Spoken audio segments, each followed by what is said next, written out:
आदाब। मैं डॉक्टर हशमत हबीब आप सभी लोगों का खैर मकदम करता हूँ आज की क्लास में। आज हमारा क्लास होने वाला है एंथ्रोपोलॉजी एंड रिसर्च मेथड्स के बारे में, जिसमें हमने थोड़ी बहुत बात की डिफरेंट फील्ड्स के बारे में। एंथ्रोपोलॉजी में कितने फील्ड्स हैं हमारे पास, उनके बारे में हमने ऑलरेडी डिस्कस किया। फिर हमने अप्लाइड एंथ्रोपोलॉजी, उसके बाद अर्बन एंथ्रोपोलॉजी, बहुत सारे ऐसे क्लासेस पढ़ने की कोशिश की जहाँ पे हम एंथ्रोपोलॉजी और एलाइड सब्जेक्ट जो हमारे पास अवेलेबल है उनके बारे में पढ़ने की कोशिश की। आज हमारा जो टॉपिक होने वाला है या तो ब्लॉक 3 और ब्लॉक 4 के बारे में हम बात करने की कोशिश करेंगे। ब्लॉक 3 में आपके जो चैप्टर्स हैं उसमें हम मेजर फील्ड्स के बारे में बात करेंगे जो हमने अलग पहले किए थे जब हमने देखा कि इवोल्यूशन हुआ है एंथ्रोपोलॉजी का, और उस एंथ्रोपोलॉजी में जब हमने अलग अलग 4 डोमेन्स रखे, उन 4 डोमेन्स में हमने असल में anthropology, physical anthropology, biological anthropology, social anthropology, archaeological anthropology और लिंग्विस्टिक एंथ्रोपोलॉजी के बारे में बात की।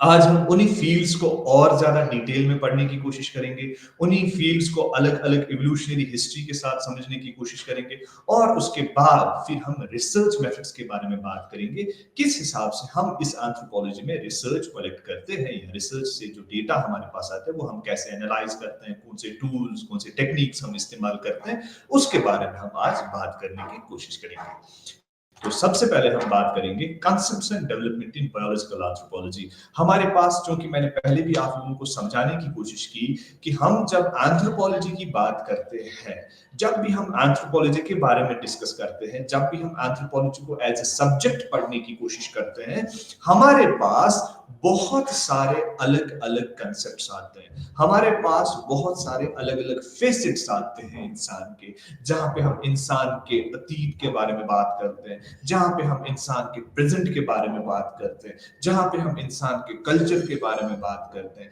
जहां पे हम इंसान के लैंग्वेज के बारे में बात करते हैं, जहां पे हम इंसान के सोसाइटी के बारे में बात करते हैं, बिहेवियर के बारे में बात करते हैं। तो बहुत सारी अलग अलग चीजें सामने आती हैं एक इंसान की। लेकिन फिर हमने देखा कि जब भी ये इवोल्यूशन हो रहा था, जब ये डेवलप हो रहा था एज ए सब्जेक्ट ये एंथ्रोपोलॉजी का, तो हमने एंथ्रोपोलॉजी में अलग अलग सब्जेक्ट्स देखे, हमने अलग अलग एक डोमेन्स बनते हुए देखे एंथ्रोपोलॉजी की। तो सबसे पहला वाला जो बड़ा वाला डोमेन एंथ्रोपोलॉजी का था वो था फिजिकल एंथ्रोपोलॉजी का, या जिसको हम बायोलॉजिकल एंथ्रोपोलॉजी के नाम से भी कभी कभार जानते हैं। और आज हम कोशिश करेंगे समझने की कि किस हिसाब से हमारे पास ये बायोलॉजिकल एंथ्रोपोलॉजी है, किस हिसाब से सामने हमारे पास आया, और क्या वजूहात ऐसी थी, क्या जेनेसिस कैसे हुई इस चीज की, इवोल्यूशन कैसे हुआ इस बायोलॉजिकल एंथ्रोपोलॉजी का, ये एक डिसिप्लिन कैसे क्रिएट हुआ, एक सब्जेक्ट कैसे बना, उसके बारे में हम बात करेंगे। देखिए, मैंने कल भी आप लोगों को समझाया कि ह्यूमंस में जो वेरिएशंस देखने को मिलती हैं, ह्यूमंस में जो चेंज देखने को मिलती है, ये हमारी एक कॉन्शियस माइंड में क्वेश्चंस उठे कि यार हमें बताइए व्हाट इज द रीजन, क्या मसले ऐसे हो गए, क्या रीजंस ऐसे हो गए कि हमारे लिए अलग अलग वेरिएशंस देखने को मिलती है। हम जब इंसान को देखते हैं वो हम देख रहे हैं कि यार यहाँ पे एक किस्म का इंसान देखने को मिलता है होमो सेपियंस ही, हम सभी होमो सेपियंस ही, हम ह्यूमंस हैं। लेकिन एट द सेम टाइम आप देखोगे फिजिकल अपीयरेंसेस में कुछ प्रॉब्लम्स आ रही थी, फिजिकल अपीयरेंसेस में हमारे पास कुछ चेंजेस देखने को मिल रही थी। वो सारी चेंज जब हम पढ़ने की कोशिश कर रहे हैं, तो फिजिकल एंथ्रोपोलॉजी वो पहला एक डोमेन था, एक ऐसा सब डिसिप्लिन था एंथ्रोपोलॉजी का, जहां पे हम इस डोमेन में इस इंसान की वेरिएशंस को पढ़ने की कोशिश कर रहे थे। इस डोमेन में इंसान के पास जो अलग अलग किस्म के फिजिकल बीइंग्स में इसका इवोल्यूशन कैसे हुआ उसके बारे में पढ़ने की कोशिश करते हैं। देखिए, 16th-17th सेंचुरी की जब हम बात करते हैं तो वहां से ही इंसान के मन में सवाल उठे, यार जो ये इवोल्यूशन कैसे हुआ, रेनेसेंस का एक जो पीरियड उठा, उस टाइम इंसान के कॉन्शियस माइंड से कुछ क्वेश्चंस ओरिजिनेट होने लगे। यार हमें बताइए हम आए कहां से, हमारी क्यों कुछ चीजें मिलती जुलती हैं प्राइमेट्स के साथ, क्या वजूहात है, हम एक दूसरे के साथ समानता रखते हैं, सिमिलरिटीज रखते हैं, बट कुछ ना कुछ डिफरेंसेस भी रख रहे हैं, क्या वजूहात है, कुछ वेरिएशंस डिफरेंट आ रही हैं। जो रेशियल क्लासिफिकेशन था वो एक मेजर बैकबोन थी इस बायोलॉजिकल एंथ्रोपोलॉजी की, जो कंपैरेटिव एनाटॉमी थी वो भी एक बैकबोन थी। ये सारी चीजें आहिस्ता आहिस्ता as a subject domain create होती गई, एज अ सब डिसिप्लिन क्रिएट होती गई, जहां पे हमने पढ़ना स्टार्ट किया कि क्या इंसानों ने बेसिकली अपने से दूसरे लोगों को पढ़ने की कोशिश की। जहां पे अगर एशियन कोई लोग हैं उनके जो फिजिकल अपीयरेंसेस हैं उनको पढ़ने की कोशिश की गई। अफ्रीका में लोगों को पढ़ने की कोशिश की गई। क्या वजूहत, जैसे हमारे पास ब्लूमेनबाग था, उसने स्कल को देख के लोगों को डिफरेंशिएट किया। हमारे पास फिर आहिस्ता आहिस्ता कोकेशियंस, मंगोलॉइड्स, ये ऑस्ट्रोलॉइड्स, ये अलग अलग चीजें, ड्रेविडियंस, ये अलग अलग चीजें बना दी गई। ये अलग अलग क्लासिफिकेशंस की गई on the basis of fingerprints. फिर कुछ लोगों ने आहिस्ता आहिस्ता किया, लोगों के स्टेचर के हिसाब से जानने की कोशिश की। कुछ लोगों ने सोमेटोस्कोपी के हिसाब से लोगों को डिफरेंशिएट किया। कुछ लोगों ने कलर के हिसाब से लोगों को डिफरेंशिएट किया। कुछ लोगों ने होठों के स्ट्रक्चर्स को देख के लोगों को डिफरेंशिएट किया। कुछ लोगों के दांतों को एनालाइज करने की कोशिश की। कुछ लोगों ने क्रैनियल कैपेसिटीज को पढ़ने की कोशिश की। कुछ लोगों ने ओवरऑल फिजियोलॉजी पढ़ने की कोशिश की। तो बहुत सारी ऐसी स्टडीज हो गई, बहुत सारी ऐसी चीजें हो गई, रिसर्च हो गई, जहां पे लोगों ने पढ़ना चाहा कि ये वेरिएशंस है, ये किस वजह से है, या किस किस चीज में आपस में सिमिलरिटीज देखने को मिलती है, किस किस चीज में आपस में डिफरेंसेस देखने को मिलती है। ये सारी चीजें पढ़ने की कोशिश की गई जब इस बायोलॉजिकल एंथ्रोपोलॉजी का वजूद होता जा रहा था। और आहिस्ता आहिस्ता इस बायोलॉजिकल एंथ्रोपोलॉजी में बहुत सारे डोमेन्स ऐड होते गए, बिकॉज रिसर्च इज समथिंग जिसको हम और इंक्रीज करते जाते हैं। देखिए, रिसर्च टर्म दो चीजों से बनता है, read and search. Read means फिर से आप दोहराओ, और सर्च मीन्स ढूंढो, दोहराना ढूंढो, दोहराना ढूंढो, रिसर्च और ढूंढो और ढूंढो। That means you are getting more and more, more and more and more. इसको हम रिसर्च कहते हैं। और यही रिसर्च जब होती गई तो आहिस्ता आहिस्ता बायोलॉजिकल एंथ्रोपोलॉजी का वजूद भी बढ़ता गया, और ज्यादा डिटेल के साथ लोगों ने कोशिश की इस एंथ्रोपोलॉजी को आगे लेके जाने की। फिर इवोल्यूशन में लोग चले गए। जब फिजिकल बीइंग बताने की कोशिश की गई तो वहां पे एंथ्रोपोलॉजी को एज एन इवोल्यूशन और कल्चर को आपस में जोड़ा गया। फिर बायोलॉजी को इसमें लाया गया। जब हम इसकी सेलुलर मॉर्फोलॉजी की बात करें, जब हम इसके क्रोमोसोमल एनालिसिस करने की कोशिश की, तब इसको बायोलॉजिकल नाम से जाना गया। तो जब हम फिजिकल वर्सेस बायोलॉजिकल की बात कर रहे हैं, फिजिकल बीइंग वाले जो एंथ्रोपोलॉजिस्ट थे जिन्होंने इसको फिजिकल एंथ्रोपोलॉजी के नाम से समझने की कोशिश की, उन लोगों का समझना ये था, उन लोगों का फोकस ये था कि हम इवोल्यूशन और कल्चर को आपस में जोड़ने की कोशिश करें। इवोल्यूशन कैसे हुआ, how was this evolution going around, ये जो वेरिएशंस हमारे पास होती जा रही है उसके बारे में हम डिटेल के साथ पढ़ने की कोशिश करते रहे। और आहिस्ता आहिस्ता इस कल्चरल इवोल्यूशन को फिर इसके साथ जोड़ते गए, तो उसको फिर फिजिकल इवोल्यूशन बताया गया, या फिजिकल एंथ्रोपोलॉजी के नाम से ढूंढते गए। फिर बायोलॉजिकल एंथ्रोपोलॉजिस्ट ने Aahista Aahista chromosomal analysis, cellular analysis, उसके बारे में ज्यादा बायोलॉजी को इसमें घुसाने की कोशिश की। लेकिन एट द एंड दोनों का फोकस यही था कि हम दोनों फिजिकल बीइंग जो इस इंसान का है वो पढ़ने की कोशिश करें। तो इसलिए हम कभी कभार इसको फिजिकल एंथ्रोपोलॉजी के नाम से जानते हैं, और कभी कभार इसको बायोलॉजिकल एंथ्रोपोलॉजी के नाम से भी जानते हैं।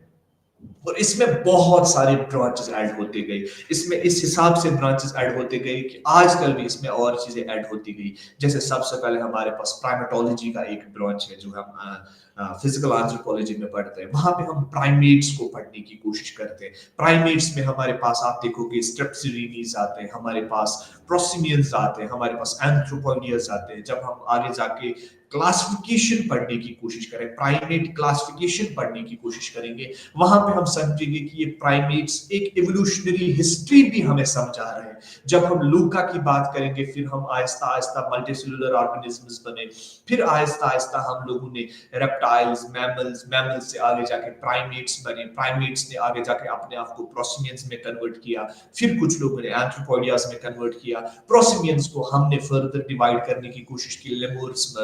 और लॉर्सियर्स में, और उसके आहिस्ता आहिस्ता टार्सियर्स में। फिर इसी तरीके से जो दूसरा ब्रांच निकला एंथ्रोपोइडिया, एंथ्रोपोइडिया में हमारे पास old world monkeys, new world monkeys आते गए। फिर न्यू वर्ल्ड मंकीज अलग तरीके से डेवलप होते गए, और old world monkeys Aahista Aahista और अलग तरीके से डेवलप होते गए। और यही ओल्ड वर्ल्ड मंकीज फिर आहिस्ता आहिस्ता पोंगिड्स में चले गए, हाइलोबिड्स में चले गए। हाइलोबिड्स फिर आगे जाके क्या बोल रहे हैं हम इनको,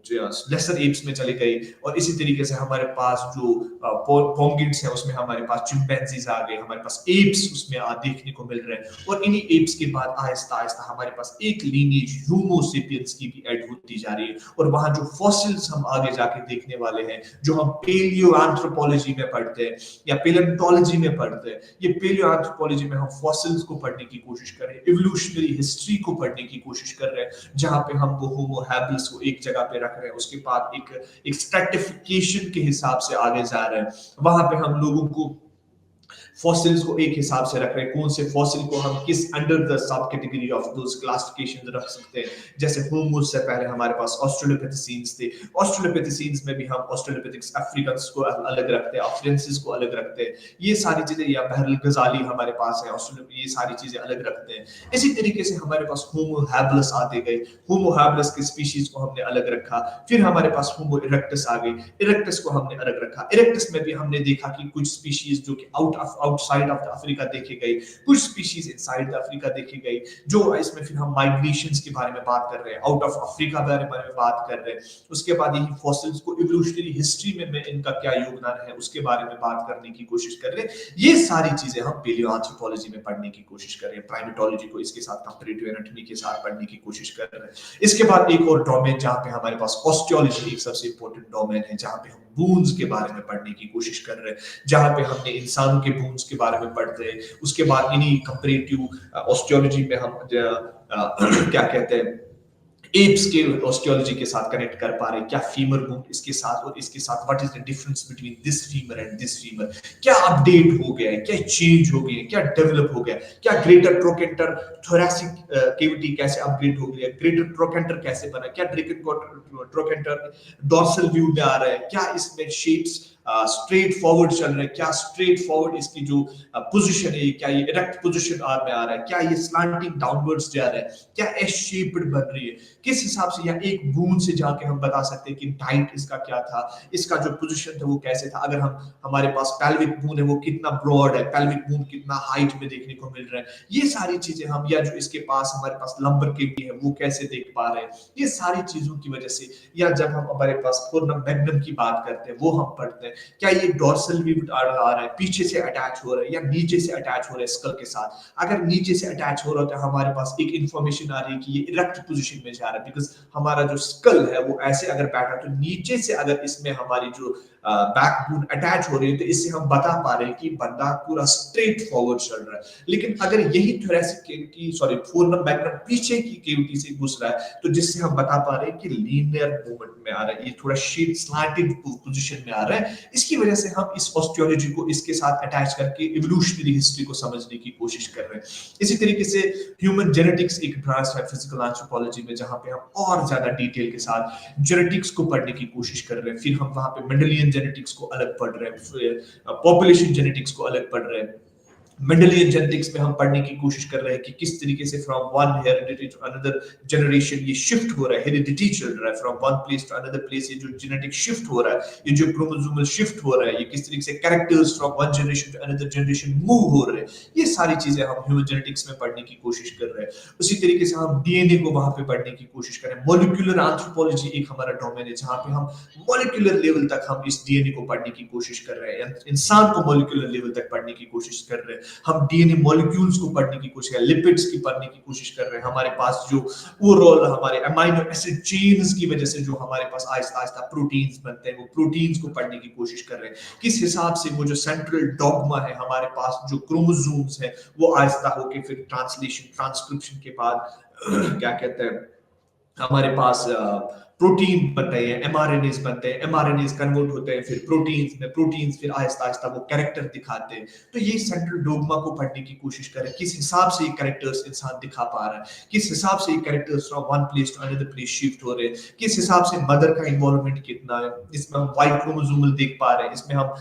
माइटोकॉन्ड्रियल डीएनए पढ़ने की कोशिश कर रहे हैं, मदर का कितना इंपैक्ट है आपके डीएनए के ऊपर, फादर का कितना इंपैक्ट है आपके ऊपर, जिसमें हम मेंडल्स के लॉज को अप्लाई करके देखने की कोशिश कर पा रहे हैं। डोमिनेंट जीन्स किसका नाम है, रिसेसिव जीन किस चीज का नाम है, ये सारी चीजें हम इसी फिजिकल एंथ्रोपोलॉजी में पढ़ने की कोशिश under the domain of human anthropology, sorry human genetics. उसके बाद हमारे पास एक और डोमेन आता है जहां पे हम इंसान के फोरेंसिक्स के बारे में बात कर रहे हैं। फोरेंसिक एंथ्रोपोलॉजी एक डोमेन है जहां पे हम पढ़ रहे हैं। इसी तरीके से हमारे पास कंपैरेटिव एनाटॉमी एक डोमेन है। इसी तरीके से एंथ्रोपोमेट्री या ह्यूमन ग्रोथ एंड डेवलपमेंट एक डोमेन है जहां पे हम इंसानों की मेजरमेंट्स को लेके बात करते हैं, इंसानों की ग्रोथ को बात कर रहे हैं, इंसानों के डेवलपमेंट के बारे में बात कर रहे हैं। ये सारी चीजें under the discipline of anthropology या अंडर द डिसिप्लिन ऑफ सब टॉपिक, जिसको हम या सब डोमेन फिजिकल एंथ्रोपोलॉजी के नाम से जानते हैं। और इसी चीज के अंदर में हम जितने भी फिजिकल एस्पेक्ट्स इस इंसान के हैं, बायोलॉजिकल एस्पेक्ट्स इस इंसान के हैं, वो फिजिकल एंथ्रोपोलॉजी के अंदर पढ़े जाते हैं। उसके बाद हम बात करते हैं हमारे दूसरे चैप्टर में। इसलिए थोड़ा जल्दी चल रहा हूँ बिकॉज इनके बारे में हमने ऑलरेडी डिटेल के साथ हमारे पुराने क्लासेस में डिस्कस किया है, और आज बस हम उनके बारे में कुछ इंट्रोडक्टरी एंड क्या कहते हैं सुपरफिशियल इंफॉर्मेशन प्रोवाइड करने की कोशिश कर रहे हैं। उसके बाद आता है हमारा concept and developments of social anthropology. क्या वजहात थे, कैसे समाजी बशरियात में जो तसव्वुरात हमारे पास थे, जो वो तरक्कियात हमारे पास थे, वो पढ़ने की कोशिश कर रहे हैं। क्या डेवलपमेंट्स कैसे हुई इस सोशल एंथ्रोपोलॉजी की। बिल्कुल ऐसे ही थी जिस तरीके से मैंने समझाने की कोशिश की कि जहां पे हम फिजिकल एवोल्यूशन की बात करते हैं, इसी तरीके से आहिस्ता आहिस्ता इस सोसाइटी को पढ़ने का एक जुनून इंसान के पास पैदा हुआ, क्योंकि सोशियोलॉजी पहले से ही ऑलरेडी था, लेकिन उसके बावजूद भी अगर आप देखोगे कि सोशल एंथ्रोपोलॉजी वजूद में आई, बिकॉज मैंने ये पढ़ाने की भी कोशिश की पिछले क्लासेस में, how sociology is different from anthropology. उनका पर्सपेक्टिव क्या है और हमारा पर्सपेक्टिव क्या है, किस हिसाब से हम इनको अलग अलग कर पा रहे हैं, किस हिसाब से हम इनको अलग अलग डिफरेंशिएट कर पाने की कोशिश कर रहे हैं। और इसी कल्चर को जब हम ह्यूमंस के साथ अटैच करके पढ़ने की कोशिश कर रहे हैं, कहां पे, तो इस सोशल एंथ्रोपोलॉजी में। और यहाँ पे जब हम बात करते हैं, हमारे पास अलग अलग चीजों के बारे में बात होती है। हमने ये समझने की कोशिश की कि जब सोसाइटी को पढ़ा गया, जब सोसाइटी में अलग अलग लोगों ने अलग अलग लोगों के कल्चर्स को पढ़ने की कोशिश की, जब यूरोपियन सिविलाइजेशंस ने बाकी एरियाज को पढ़ने की कोशिश की, एक्सप्लोर करने की कोशिश की, तब जाके उनको पता लगा कि कल्चर इससे भी ज्यादा हो सकता है। फिर आहिस्ता आहिस्ता हमारे पास इथनोसेंट्रिक अप्रोच आया, फिर हमने देखा कि नहीं, इथनोसेंट्रिक अप्रोच का हमने कन्वर्ट कर दिया कल्चरल रिलेटिविस्टिक अप्रोच के साथ, जहां पे हमने वो कॉलोनियल जो बिहेवियर वहां पे देखा गया, किस हिसाब से जो रूट्स थे इस एंथ्रोपोलॉजी की, इस कॉलोनियल रूट्स के साथ यूरोसेंट्रिक जो वो कांसेप्ट था, किस हिसाब से वो कॉलोनिज्म को सिविलाइजेशन के साथ अटैच करते थे, उस चीज को पढ़ने की कोशिश की कि कैसे वो आहिस्ता आहिस्ता फिर खत्म होता गया। फिर उसमें अलग अलग थ्योरीज देखने को मिली हमारे पास। फिर जब मैंने बात की थी पिछली बार, हम इवोल्यूशनिज्म के हिसाब से स्टार्ट किए, फिर आहिस्ता आहिस्ता डिफ्यूजनिज्म तक पहुंच गए, फिर हमने फंक्शनलिज्म को देखा, स्ट्रक्चरल फंक्शनलिज्म को देखा, स्ट्रक्चरलिज्म को देखा, सिंबॉलिक एंथ्रोपोलॉजी को देखा, ये सारी चीजें हमने देखने की कोशिश की। फिर हमारे पास आहिस्ता आहिस्ता एक फुल फ्लेजेड डोमेन क्रिएट हो गया। हमारे पास कुछ अलग अलग स्कूल्स ऑफ थॉट्स थे। हमारे पास फंक्शनलिज्म, जिसमें हमने ब्रिटिश स्कूल ऑफ थॉट देखा, जिसमें हमने अमेरिकन स्कूल ऑफ थॉट देखा, इसी तरीके से जर्मन स्कूल ऑफ थॉट्स अलग अलग थे। तो बहुत सारे अलग अलग चीजें ऐड होती गई इस सोशल एंथ्रोपोलॉजी में, जो कि और इजाफा करती गई इस पर्टिकुलर डोमेन का, इस समाजी बशरियात का, जिसको हम सोशल एंथ्रोपोलॉजी के नाम से जानते हैं। फिर आहिस्ता आहिस्ता एक ऐसा स्टेज आया जब हमारे पास फुल फ्लेजेड डोमेन क्रिएट हुआ इस एंथ्रोपोलॉजी का, ठीक है। और आहिस्ता आहिस्ता इतनी सारी रिसर्चेस होती गई कल्चरल रिलेटिविस्टिक अप्रोच के साथ, आहिस्ता आहिस्ता हमारे पास इतनी थ्योरीज बनती गई, और आज भी वो थ्योरीज हम अप्लाई करते जा रहे हैं, और उन थ्योरीज को हम आने वाले टॉपिक्स में और डिटेल के साथ पढ़ने की कोशिश करेंगे। फिर हम पहुंचे हमारे तीसरे डोमेन में, जिसको हम concepts and developments of archaeological anthropology की जब हम बात करते हैं, जहां पे हम आर्कियोलॉजी के बारे में बहुत ज्यादा developed kind of environment create करने की कोशिश कर रहे हैं। जैसे मैंने कल भी बोला था कि इंसान जब हिस्ट्री पढ़ता है, तो हिस्ट्री में हम जस्ट 5 साल 6000 साल 5000 साल के बारे में ही बात कर पाते हैं। तो एक ऐसी इंफॉर्मेशन चाहिए थी इंसान को कि जो बहुत पहले अरसे से ही इस इंसान के अतीत के बारे में बात करने की कोशिश करे, जिस इंसान के पास्ट की इतनी बात करने की कोशिश करें, जहां पे वो और डिटेल के साथ पढ़े, जहां पे वो और क्या कहते हैं डिटेल के साथ इस अपने पास्ट को पढ़ने की कोशिश करे, अपने इस अतीत को पढ़ने की कोशिश करे। वो आहिस्ता आहिस्ता डोमेन बनता गया। और फिर हमने प्रीहिस्टोरिक एंथ्रोपोलॉजी हमारे पास जो आ गई, और जिसको हम आर्कियोलॉजिकल एंथ्रोपोलॉजी के नाम से भी जानते हैं, जिसको हमने प्रीहिस्ट्री के साथ ज्यादा जोड़ा, जहां पे हमने इंसान के अतीत को और डिटेल के साथ जोड़ने की कोशिश की, डिटेल के साथ पढ़ने की कोशिश की, जहाँ पे हमने इस आर्कियोलॉजी और एंथ्रोपोलॉजी को समेट लिया, आपस में दोनों को बांध लिया, बिकॉज एंथ्रोपोलॉजी एक अलग डोमेन था और आर्कियोलॉजी अलग में एक ऑलरेडी सब्जेक्ट था। फिर इन दोनों का जो एक कॉम्प्लेक्स बना आपस में, तो आर्कियोलॉजिकल एंथ्रोपोलॉजी के नाम से सामने आया, बिकॉज इंसान के पास्ट के साथ बहुत सारी यादें, बहुत सारी चीजें जुड़ी हुई थी, बहुत सारी वो चीजें थी जो अनरिटन थी, जो हमारे अतीत के बारे में बता रही थी। कुछ ऐसे जैसे आर्टिफैक्ट्स निकलते हैं, कुछ स्टोन टूल्स निकलते हैं, बहुत सारी ऐसी चीजें थी जो इस इंसान के अतीत के साथ जुड़ी हुई थी। उनको एक पढ़ने का जो डोमेन क्रिएट हुआ, वो आर्कियोलॉजिकल एंथ्रोपोलॉजी में आर्कियोलॉजिकल एंथ्रोपोलॉजी हमारे पास पेश किया, और इसी आर्कियोलॉजिकल एंथ्रोपोलॉजी को फिर आहिस्ता आहिस्ता एक बड़ा सा डोमेन क्रिएट किया गया, जहां पे आज इतनी ज्यादा रिसर्च हो रही है आर्कियोलॉजिकल एंथ्रोपोलॉजी में, जहाँ पे फिर इसके आहिस्ता आहिस्ता बहुत सारे अलग अलग डोमेन्स बनेंगे। जैसे हमारे पास कल्चरल रिसोर्स मैनेजमेंट बनी, सीआरएम अलग हिसाब से बनी, हमारे पास पब्लिक आर्कियोलॉजी अलग बनी, सेटलमेंट आर्कियोलॉजी अलग बनी, इथनो आर्कियोलॉजी अलग बनी। तो बहुत सारे सब डोमेन्स इस आर्कियोलॉजी के साथ साथ हमने जोड़ने की कोशिश की, और ज्यादा डिटेल के साथ इस इंसान को पढ़ने की कोशिश की। और जब मैं बात कर रहा हूँ इस कंसेप्ट के बारे में, इस प्रीहिस्टोरिक एंथ्रोपोलॉजी के बारे में जब हम बात करते हैं, तो यहाँ पे हम इंसान के अतीत के बारे में बात करते हैं, इंसान के पास्ट के बारे में बात करते हैं। ये जो हमारा पास था, हमारा अतीत था, उसके बारे में हम बात करने की कोशिश कर रहे हैं। या हम क्या कहते हैं,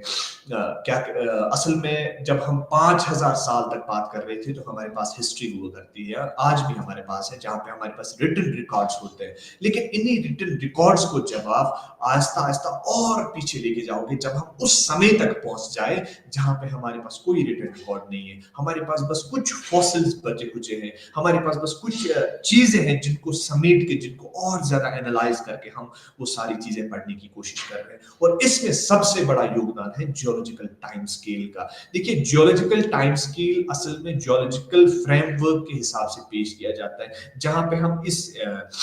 वर्ल्ड के इस पास्ट टाइम को और डिटेल के साथ डिवाइड करने की कोशिश कर रहे हैं। पहले हम एराज में कन्वर्ट होते हैं, फिर हम इपोक्स में कन्वर्ट होते हैं, फिर पीरियड्स में कन्वर्ट होते हैं। तो आहिस्ता आहिस्ता हम और ज्यादा कम कम सतहों में इसको लेके आते हैं। जैसे हमारे पास सिनोजोइक एरा है, इसी तरीके से हमारे पास प्लिस्टोसीन, मियोसीन, इयोसीन, जिसको हम और ज्यादा पीलियोसीन, प्लिस्टोसीन, ये सारी चीजें फिर आहिस्ता आहिस्ता हम पढ़ रहे हैं। और आजकल हम होलोसीन में चल रहे हैं। ये भी हमने देखा कि आज का जो हमारा समय है, उसको हम कैसे पढ़ने की कोशिश कर रहे हैं। ये सारी चीजें हम असल में जियोलॉजिकल टाइम के साथ पढ़ते हैं। लेकिन जियोलॉजिकल टाइम के साथ साथ हमने इस इंसान के कल्चर को भी पास्ट में डिवाइड करने की कोशिश की। हमने जो भी हमारे पास एविडेंसेस अवेलेबल है, जो भी हमारे पास ये सारी चीजें अवेलेबल है, इनको हमने पढ़ने की कोशिश की, इनको हमने और डिटेल के साथ समझने की कोशिश की, जहां पे हम इंसान के कल्चर्स को अलग अलग किया। जैसे हम फॉर एग्जांपल पहले स्टोन कल्चर को हमने अलग रखा, उसके बाद हमने चॉल्कोलिथिक कल्चर अलग रखा, उसके बाद हमने आयरन एज अलग रखी। तो ये अलग अलग चीजें हमने on the basis of artifacts divide करने की कोशिश की। सबसे पहले इंसान पत्थरों से टूल इस्तेमाल करते थे, तो उस समय को हमने स्टोन एज के नाम से जाना, और इस स्टोन एज को फिर हमने और डिटेल के साथ डिवाइड करने की कोशिश की, जहां पे हमने पेलियोलिथिक अलग रखा, फिर मीसोलिथिक अलग रखा, फिर नियोलिथिक अलग रखा, फिर चाल्कोलिथिक रखा, उसके बाद फिर आहिस्ता आहिस्ता और डिटेल के साथ हम ब्रोंज एज वगैरह में आगे चले गए। और जब हम इन्हीं चीजों के बारे में बात करें, जहां पे हम पेलियोलिथिक की बात करें, मेसोलिथिक की बात करें या नियोलिथिक की बात करें, तीनों फेजेस में लिथ इस्तेमाल होता था। लिथ मींस स्टोन, तो स्टोन एज ए टूल इस्तेमाल होता था। ये इंसान टूल्स इस्तेमाल करते हैं, और फिर इसी चीज को हम वहां से फॉसिल्स के साथ अटैच करते हैं। जैसे फॉर एग्जांपल मैं बात कर रहा हूँ, ये स्टोन टूल्स इस्तेमाल कर रहे थे होमो हैबिलस, होमो इरेक्टस, या वो लोग इस्तेमाल करते थे। कौन सा टूल इस्तेमाल करता था, कौन सा फॉसिल? जैसे हम बात करते हैं नीदरथल्स वाले लोग क्या स्टोन टूल्स इस्तेमाल करते थे, किस हिसाब से वो टूल्स बनाते थे, किस हिसाब से वो कंपाउंड टूल्स इस्तेमाल करते थे, because they survive the ice edges, उन्होंने अपने आप को आइस एजेस में सर्वाइव किया। वो सारी चीजें पढ़ने की कोशिश की जाती है। इसी तरीके से हम पेलियोलिथिक में देख रहे हैं कि जो स्टून टूल्स थे वो पहले उतने रफ हुआ करते थे, जैसे चॉपर एंड चॉपिंग टूल्स हुआ करते थे। उसके बाद आहिस्ता हमने देखा कि कल्चर में शिफ्ट आया, और आहिस्ता आहिस्ता जब एनवायरमेंटल फ्लक्चुएशंस होती गई, फिर एनवायरमेंटल फ्लक्चुएशंस के बाद जब बर्फ पीछे चली गई, तो जब ये फ्लैट एरियाज खुलते गए, और आहिस्ता आहिस्ता हमारे पास ये और एरियाज सामने आते गए, जिसकी वजह से पानी समय एक जगह हुआ, बर्ड्स देखने को मिले, फिशेस देखने को मिले, तो कल्चर में भी शिफ्ट हुआ। तो हमने देखा पहले वो मेजर टूल्स, बड़े मैक्रोलिथ्स इस्तेमाल करते थे, बड़े बड़े टूल्स इस्तेमाल करते थे। अब वही वहां पे कल्चर में चेंज आया, अब वो माइक्रोलिथ्स इस्तेमाल करते थे, छोटे छोटे टूल्स इस्तेमाल करते थे, सेंटीमीट्रिक टूल्स इस्तेमाल करते थे, जो वो तीर में लगाते थे, बोज एंड एरोज काइंड ऑफ चीजें इस्तेमाल, बिकॉज बर्ड्स थे। तो कल्चर में भी शिफ्ट देखने को मिला। आहिस्ता आहिस्ता फिर हम न्यूलिथिक शिफ्ट हो गए, बिकॉज आहिस्ता आहिस्ता जब ये प्लेन एरियाज खुलते गए और इन लोगों ने settlement kind of structure start किए, एक जगह रहना स्टार्ट किया, तो एक न्यूलिथिक शिफ्ट आया, एक इवोल्यूशन आया, एक रिवोल्यूशन आया, जहां पे इन लोगों ने अपने आप को सेटल्ड एनवायरनमेंट में स्टार्ट किया। वहां पे इन लोगों ने फार्मिंग स्टार्ट की, पेट एनिमल्स को रखना स्टार्ट किया, हर्डिंग स्टार्ट की, पेस्टोरलिज्म स्टार्ट किया। ये सारी चीजें आहिस्ता आहिस्ता बनती गई। तो there is a complete shift in the cultures of the people. ये हम सारी चीजें वो आर्टिफैक्ट्स को पढ़ के ही बता सकते हैं, और इन्हीं चीजों को फिर हम कंपेयर कर सकते हैं फॉसिल्स के साथ। जब हम फॉसिल्स के साथ इनको अटैच करते हैं, तब जाके एक पूरा सिनेरियो क्रिएट होता है, एक फ्रेम सामने आ जाता है कि ये कैसी जिंदगी गुजारते थे, एक हिस्टोरिक पर्सपेक्टिव क्रिएट होता है कि होमो हैबिल्स कैसे जिंदगी गुजारते थे, होमो इरेक्टस कैसे जिंदगी गुजारते थे, उन लोगों का लाइवलीहुड पैटर्न क्या था, कैसे वो टूल्स इस्तेमाल करते थे। बिकॉज ऐसा डिटेल के साथ हम पढ़ने की कोशिश कर रहे हैं, वो आर्टिफैक्ट्स में कहाँ पे वो बुचरिंग साइट्स थी, कहाँ पे वो फील्ड साइट्स थी, कहाँ पे वो स्लीपिंग साइट्स थी, ये सारी चीजें हमारे पास देखने को मिलती हैं। और डिटेल के साथ हम इस प्रीहिस्टोरिक पर्सपेक्टिव्स को सामने लेके आ सकते हैं, प्रीहिस्टोरिक एंथ्रोपोलॉजी को सामने लेके आ पा रहे हैं। ये सारी डिटेल्स, ये सारे कंसेप्ट्स हम तब जाके देख पा रहे हैं जब हमारे पास प्रीहिस्टोरिक एंथ्रोपोलॉजी है, जब हमारे पास आर्कियोलॉजिकल एंथ्रोपोलॉजी है, और एनालिसिस कर पा रहे हैं, हम इसको फिर कंप्लीट कर पा रहे हैं। तो यहाँ पे हम आप देख पा रहे हैं, इस फ्रेम में सोशल एंथ्रोपोलॉजी का भी योगदान है, फिजिकल एंथ्रोपोलॉजी का भी योगदान है, और आहिस्ता आहिस्ता आर्कियोलॉजिकल एंथ्रोपोलॉजी का भी योगदान है। उसके बाद फिर हम और ज्यादा डिटेल पढ़ने की कोशिश करेंगे, जब हम इन फील्ड्स को, इन डोमेन्स को अलग अलग ब्लॉक्स में, आप लोगों का BA&C आप देखोगे अभी BA&C 132, जहाँ पे हम फिजिकल एंथ्रोपोलॉजी या इसी तरीके से सोशल एंथ्रोपोलॉजी का अलग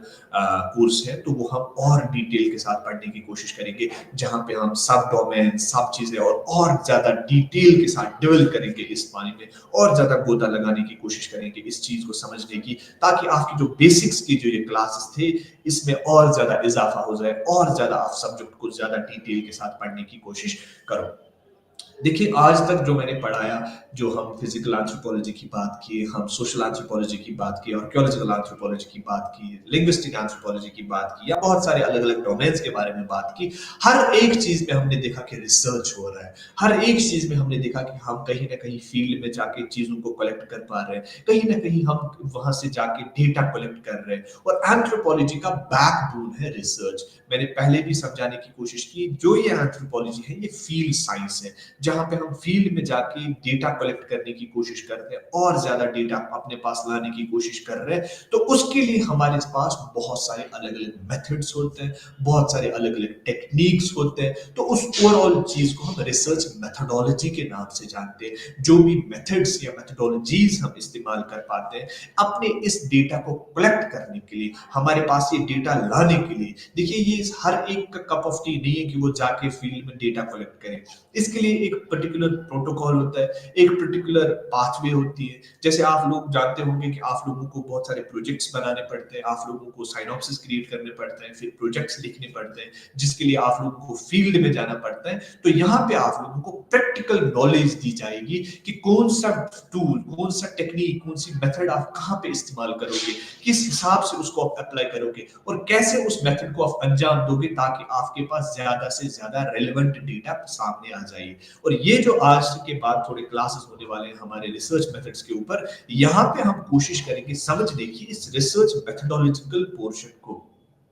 और ये रिसर्च मेथोडोलॉजी बहुत ही इंपॉर्टेंट है आप लोगों के लिए, बहुत ही ज्यादा योगदान रखती है आपके इस ओवरऑल एंथ्रोपोलॉजिकल करियर के मामले में, बिकॉज एंथ्रोपोलॉजी मींस रिसर्च। और जब आपका रिसर्च मेथोडोलॉजी का पोर्शन पूरा क्लियर है, आप लोग प्रैक्टिकल समझ चुके हो, थ्योरेटिकल समझ चुके हो कि कहाँ पे कौन सा टूल मुझे इस्तेमाल करना है, कौन सी टेक्निक मुझे इस्तेमाल करनी है, कौन सा डेटा मुझे चाहिए, कौन सा डेटा एनालाइज करना है मुझे, किस हिसाब से मुझे वो चीजें टेक्निक के साथ इस्तेमाल करनी है, वो सारी चीजें हमें इस वाले ब्लॉक में, जहां पे हम इस बशरियात के और ज्यादा डिटेल में जाने की कोशिश करेंगे, कौन से मेथड्स हम अप्रोचेस या कौन से मेथोडोलॉजीज, अप्रोचेस, पर्सपेक्टिव्स, ये सारी चीजें जो हम तरीकेकार जो इस्तेमाल अप्लाई कर रहे हैं, ये जो हम हमारे जो पर्सपेक्टिव्स है समझने की, अगर हम किसी फील्ड में जा रहे हैं तो फील्ड कैसे चूज करें, अगर हम फील्ड चूज किए तो कौन से ऑब्जेक्टिव्स चूज करने हैं, चूज हमने ऑब्जेक्टिव्स किए तो उसके बाद आहिस्ता आहिस्ता हमने ये जानना है कि किस हिसाब से फिर हम वहां पे कौन से एनालिसिस पैटर्न्स इस्तेमाल करेंगे, किस हिसाब से डेटा कलेक्ट करने की कोशिश करेंगे, प्राइमरी डेटा कौन सा वाला होता है, सेकेंडरी डेटा कौन सा वाला डेटा होता है, उसके बाद हम रिसर्च डिजाइन किस चीज को कहते हैं, इसी तरीके से सेंट्रल डोगमा किस चीज को कहते हैं, पैराडाइम शिफ्ट किस चीज को कहते हैं, ये सारी चीजें समझने की कोशिश करेंगे। और सबसे इंपॉर्टेंट बात यह है कि हमारे पास कुछ अप्रोचेस है, वो अप्रोचेस है कि जो एंथ्रोपोलॉजी में सबसे ज्यादा इस्तेमाल होते हैं, जहां पे हम इस डेटा को कलेक्ट करने की कोशिश करते हैं। चारों अप्रोचेस को मैं कोशिश करूंगा आप लोगों को समझाने की, और चारों अप्रोचेस अपने अपने हिसाब से इंपॉर्टेंस रखते हैं इस डेटा को कलेक्ट करने में। सो हम लोगों ने ये जो टॉपिक चूज किया है, जो पढ़ने की कोशिश आज हम कर रहे हैं, ये रिसर्च मेथड्स के बारे में। सो पहले ही हमारा मन ये क्लियर है कि हम लोगों ने जो फील्ड में जाना है, हम लोगों ने चाहे सोशल एंथ्रोपोलॉजी में काम करना है, फिजिकल एंथ्रोपोलॉजी में काम करना है, आर्कियोलॉजिकल एंथ्रोपोलॉजी में काम करना है, ये जो एंथ्रोपोलॉजी के मेजर अप्रोच है, ये जो इसका नजरिए कार है, ये जो इसका नुक्ता नजर है, इसका जो अप्रोच है, किस हिसाब से, किस पर्टिकुलर पर्सपेक्टिव के साथ आप डेटा कलेक्ट कर रहे हो, ये हम लोगों में बहुत इंपॉर्टेंस रखता है। The first one that is holistic approach. सबसे पहले मैंने समझाने की कोशिश की थी कि कैसे फिजिकल एंथ्रोपोलॉजी हो, सोशल एंथ्रोपोलॉजी हो या आर्कियोलॉजिकल एंथ्रोपोलॉजी हो, तीनों डोमेन्स या एंथ्रोपोलॉजी का पूरा डोमेन एक होलिस्टिक साइंस है। होलिस्टिक साइंस में हम हर एक चीज के बारे में बात कर रहे थे। जैसे मैंने समझाने की कोशिश की थी कि एक ऐसी छतरी है जिस छतरी के अंदर हर एक शोबे को मैं पढ़ने की कोशिश कर रहा हूं, हर एक चीज को पढ़ने की मैं कोशिश कर रहा हूं, हर एक नुक्ते को मैं जानने की कोशिश कर रहा हूं, हर एक जमाए नजर को मैं देखने की कोशिश कर रहा हूं, हर एक समय, हर एक स्पेस, हर एक चीज को मैं पढ़ने की कोशिश कर रहा हूं। अगर आप लोगों ने एंथ्रोपोलॉजी की डेफिनेशन को समझा होगा, जहां पे हम पढ़ रहे हैं, anthropology is the science of humans which studies man in a particular time and space. जहां पे हम इंसान को एक पर्टिकुलर समय में, एक पर्टिकुलर स्पेस में पढ़ने की कोशिश करिए। देखिए, टाइम और स्पेस दोनों चेंज होते हैं। तो जब टाइम और स्पेस चेंज हो रहे हैं, तो इसी तरीके से एंथ्रोपोलॉजी के पर्सपेक्टिव्स भी चेंज हो जाएंगे। या तो हम पास्ट पर्सपेक्टिव्स की बात करेंगे, या तो प्रेजेंट पर्सपेक्टिव्स की बात करेंगे, या तो आने वाले समय की बात करेंगे। जब समय और टाइम और स्पेस दोनों चेंज हो रहे हैं, तो इसी हिसाब से एंथ्रोपोलॉजी के अप्रोचेस भी चेंज हो रहे हैं। तो असल में इंसान का होलिस्टिक होना ही इस सब्जेक्ट का बैकबोन है। इंसान के बहुत सारे अलग अलग शोबे हैं, इंसान के हर एक शोबे को हम इस एंथ्रोपोलॉजी के अंडर पढ़ रहे हैं। तो जब आप डेटा कलेक्ट कर रहे हो, आपके मन में, आपके ये एहसास में ये होना चाहिए कि जो मेरी नजर है वो हर एक शोबे पे है। अगर आप किसी सोसाइटी को पढ़ रहे हो, तो इस सोसाइटी के बहुत सारे पर्सपेक्टिव्स होंगे, बहुत सारे इंस्टीट्यूशंस होंगे, बहुत सारी चीजें होंगी। हर एक चीज को आपने कोशिश करनी है समझने। हाँ, फिर आप इतना ज्यादा डिटेल के साथ रिसर्च नहीं कर पाओगे, तो उसके लिए क्या करते हैं, हम कभी कभार अपने फोकस को किसी पर्टिकुलर डोमेन में ही रखते हैं। जैसे अगर मैं मैरिज का ही इंस्टीट्यूशन पढ़ रहा हूं, तो मैरिज के इंस्टीट्यूशन को भी मैं होलिस्टिक हिसाब से देख रहा हूं, मैं इसके बिहेवियरल्स को भी देख रहा हूं, सोशल कंस्ट्रक्ट के हिसाब से भी देख रहा हूं, फाइनेंशियल इम्परफेक्शंस के साथ भी देख रहा हूं, इसी तरीके से एक सोशल कंस्ट्रक्ट के हिसाब से भी देख रहा हूं, सिंबॉलिक पर्सपेक्टिव से भी देख रहा हूं। तो हर एक चीज से मैं इस एक चीज को, जो कि बस मैरिज है, उसको मैं मल्टीपल डोमेन से पढ़ने की कोशिश कर रहा हूँ, जहां पे मैं इकोनॉमिक पर्सपेक्टिव्स भी देखूंगा, जहां पे सोशल कंस्ट्रक्ट्स भी देखूंगा, जहां पे मैं कल्चरल डॉगमास को भी देखूंगा, बिलीफ्स को भी देखूंगा, रिचुअल्स को भी देखूंगा। इसी तरीके से आहिस्ता आहिस्ता मैं इंस्टीट्यूशन को भी, कल्चरल कॉम्प्लेक्सेस को पढ़ने की कोशिश करूंगा, कल्चरल ट्रेड्स को पढ़ने की कोशिश करूंगा। सो जब भी आप किसी फील्ड में जा रहे हो तो आपके मन में एक होलिस्टिक अप्रोच होना चाहिए, एक होलिस्टिक नजरिया होना चाहिए, जहां पे आप और डिटेल के साथ इस सब्जेक्ट को पढ़ना चाह रहे हो। जमाए नजर से देखने की पढ़ने की कोशिश करो, पूरा इसके अंदर जो आ रहा है वो आप लेके आना चाह रहे हो, हर एक चीज को क्रिटिकली एनालाइज करके सामानों को सामने लाना है। तो हमेशा याद रखना है, जब भी आप फील्ड में जा रहे हो तो एक होलिस्टिक पर्सपेक्टिव के साथ जाओ। अगर आप मैरिज पढ़ रहे हो, आप डेथ रिचुअल्स पढ़ रहे हो, आप इवोल्यूशन पढ़ रहे हो, आप जो भी पढ़ रहे हो, हर एक चीज के बारे में पढ़ने की कोशिश करो, हर एक नुक्ता नजर को देखने की कोशिश करो, हर एक नुक्ते को ढूंढने की कोशिश करो, हर चीज के बारे में सवाल उठाओ, हर चीज के बारे में एनालाइज करने की कोशिश करो, तब जाके आप एक होलिस्टिक अप्रोच के साथ सामने आ रहे हो। दूसरा होता है हमारा एथनोग्राफिक अप्रोच। देखिए ethnography, ethno means culture, graph means हम मेजरमेंट कर रहे हैं, पढ़ रहे हैं। तो एथनोग्राफी का मकसद ही यही है कि आप कल्चर को और डिटेल के साथ पढ़ने की कोशिश कर रहे हो, आप एक थिक डिस्क्रिप्शन क्रिएट कर रहे हो, आप एक ऐसी चीज सामने ला रहे हो, एक ऐसे पर्सपेक्टिव से सामने जा रहे हो जहां पे हमें एक पूरा का पूरा नुक्ते से नुक्ता, छोटे से छोटा ट्रेट भी सामने आ रहा है। मैं एग्जांपल्स के साथ पढ़ाने की कोशिश कर रहा हूं। अगर मैं किसी फील्ड में जा रहा हूं और मुझे इस सोसाइटी के लाइवलीहुड्स को पढ़ना है, इस सोसाइटी के पर्टिकुलर बिहेवियर को पढ़ना है, इस सोसाइटी के रिचुअल्स को पढ़ना है, बिलीफ्स को पढ़ना है, या एग्जांपल देते हैं शादी को मुझे पढ़ना है, तो इथनोग्राफिकली मैं इस चीज को कैसे पढ़ूं? सबसे पहले जब मैं यहां से जाऊंगा तो इमिक और इटिक अप्रोच में आप लोगों को दोनों समझाने की कोशिश करूंगा। इमिक और इटिक अप्रोच जो है ना, दो अलग अलग नजरिए हैं। एक नजरिया है जो मैं बाहर वाला फॉरेनर देख रहा हूं, अंदर क्या चल रहा है, बिकॉज मैं उस सोसाइटी का बंदा नहीं हूं, मैं उस सोसाइटी का पर्सनल नहीं हूं, तो मेरा जो नजरिया है वो डिफरेंट होगा। तो मैं सोच रहा हूं कि ये शादी ऐसे ऐसे कर रहे हैं। मैं अपनी एग्जांपल दे रहा हूं, जब मैं फिशरमैन के ऊपर काम कर रहा था, तो जब मैं दूर से ही ऑब्जर्व कर रहा था कि वो ऐसे नेट फेंक रहे, तो दूर से मैं देख रहा हूं, फिर वो उसमें एक हार्पून इस्तेमाल करते थे ऐसे, ताकि हमें पता लगे कि वो मछलियां जो है वो पेरिफेरल एरियाज में चली जाए। तो पहला मेरा नजरिया ये था कि यार ये लोग इसको ऐसे कर रहे हैं ताकि वो जो हार्पून है उसकी वजह से मछली मर जाए। तो ये मेरा आउटसाइडर्स पर्सपेक्टिव था, दूर से ही समझने की चीज थी। लेकिन तब जाके जब मैं फील्ड में गया, मैंने रेपो बिल्ड किया, वहां पे बैठा, फिर चीजों को खुद समझने की कोशिश की, पार्टिसिपेंट ऑब्जर्वर बन के समझने की कोशिश की, तब जाके मुझे समझ आया नहीं, ये जो हार्पून इस्तेमाल कर रहे हैं, not for killing of those fishers, ये उनको भगाने के लिए इस्तेमाल किया, ताकि वो जो पॉकेट्स बने हैं उन कास्ट नेट्स में, जो पॉकेट्स बने वो उसमें चल के फंस जाए। ये हार्पून उसलिए इस्तेमाल नहीं हो रहा है। तो दो अप्रोचेस होते हैं, एक तो आउटसाइडर्स अप्रोच और दूसरा इनसाइडर्स पर्सपेक्टिव। इस एंथ्रोपोलॉजिस्ट के पास दोनों अप्रोचेस होने चाहिए, और जब आप ये दोनों अप्रोचेस लेके एक सब्जेक्ट, एक सोसाइटी को पढ़ने की कोशिश कर रहे हो, तो आप उसके बाहरी नजरिए को भी समझने की कोशिश करो, अंदरूनी नजर के बारे में भी समझ रहे हो, वो जो फीलिंग्स है, वो जो बिहेवियर्स है, वो जो इमोशंस है उसके साथ, वो हम पढ़ने की कोशिश करते हैं इथनोग्राफिक अप्रोच के साथ। हम हर एक नुक्ते को पढ़ने की कोशिश करें। जैसे मैंने अभी बात की थी, शादी को अगर मुझे पढ़ना है, शादी को नॉर्मल से जब आप फील्ड में जाओगे तो आप देख रहे हो शादी हो रही है, यार शादी इज जस्ट ए कॉम्प्लेक्स जहां पे हम दो इंडिविजुअल्स को या दो से ज्यादा इंडिविजुअल्स को आपस में बांध रहे हैं, ठीक है ना, उसको हम शादी के हिसाब से, because marriage definitions are changing from time to time, so I am not discussing that है। तो हम देख रहे हैं कि शादी हो रही है, चलो एक लड़के और एक लड़की की शादी हो रही है, तो बाहर के नजरिए से आप देख रहे हो कि शादी चल रही है। लेकिन जब आप इमिक और एटिक अप्रोच दोनों इस्तेमाल करके फिर वहां देख रहे हो, इस शादी भी बहुत सारे छोटे छोटे कल्चरल ट्रेड्स के साथ बनी हुई है। हमारी शादी कश्मीर की जब मैं बात करता हूं, तो कश्मीर की शादी बहुत अलग अलग कस्टम्स और रिचुअल्स के साथ बनी हुई है, फ्रॉम सीइंग एंड मीट, उसके बाद वो ब्राइड को चूज करने से लेके फिर आहिस्ता आहिस्ता वो आपस में एक दूसरे के साथ मिलते हैं, वो then they construct a bond together, फिर आहिस्ता-आहिस्ता फैमिलीज़ मिलती हैं, फिर आपस में यहाँ आना-जाना होता है। फिर इसी तरीके से मेहंदी रात होती है, मेहंदी रात से होने पहले पहले एक और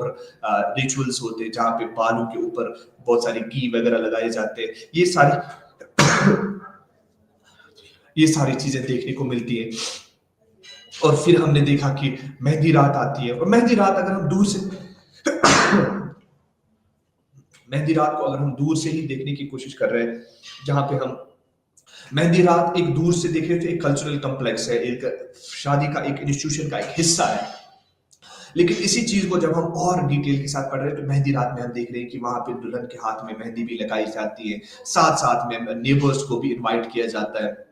वो लोग आते हैं गाना बजाने के लिए रात में, वहां पे फिर वो traditional kind of folk singing होती है। फोक सिंगिंग के बाद फिर केक भी काटा जाता है। जो ये केक काटना है, जो ये मेहंदी लगाना है, जो ये ड्रेस पहनना है, जो ये उस टाइम ट्रेडिशनल सॉन्ग्स गाना है, ये अलग अलग कल्चरल ट्रेड्स होता है। और जब आप कल्चरल ट्रेड्स तक इन चीजों को पढ़ने की कोशिश कर रहे हो, तब आप एक थिक डिस्क्रिप्शन दे रहे हो, आप डिस्क्राइब कर रहे हो इस कल्चर को।